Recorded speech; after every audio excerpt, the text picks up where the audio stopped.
सेना को भी जाति पात के आधार पर बांटने की कोशिश कर रहे हैं। राहुल जी का आपने बयान पढ़ा होगा।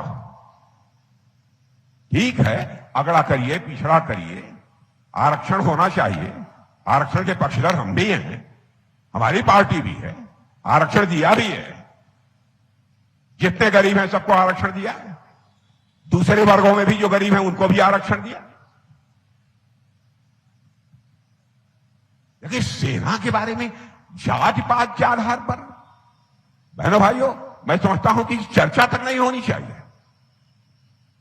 हमारे सेना के जवानों का एक ही धर्म होता है, वह धर्म है सैन्य धर्म है। इसके अतिरिक्त और कोई दूसरा धर्म नहीं होता।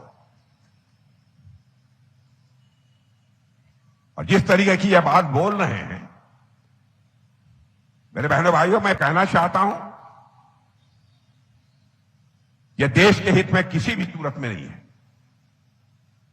और मैं कांग्रेस के दोस्तों से कहना चाहता हूं, कम से कम हमारी सेना को राजनीति में मत घसीटिए।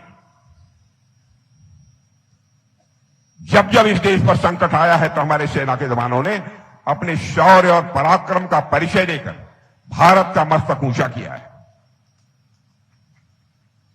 जाति, पंथ और मजहब की यह राजनीति ने देश का बहुत नुकसान किया है, बहुत नुकसान किया। और हम लोगों की सोच तो यह है कि समाज के सभी वर्गों का उत्थान होना चाहिए। यदि हमारे प्रधानमंत्री की यह सोच न रही होती, हमने 2 राष्ट्रपति बनाए, एक दलित समुदाय से एक राष्ट्रपति हम लोगों ने बनाया और दूसरा यदि बनाया तो भारत के इतिहास में पहली बार बना है तो आदिवासी समुदाय से हम लोगों ने राष्ट्रपति बनाने का काम किया। हम समाज के सभी वर्गों को साथ लेकर चलना चाहते हैं। जाति, पंथ और मजहब के आधार पर हम कोई भेदभाव नहीं करना चाहते।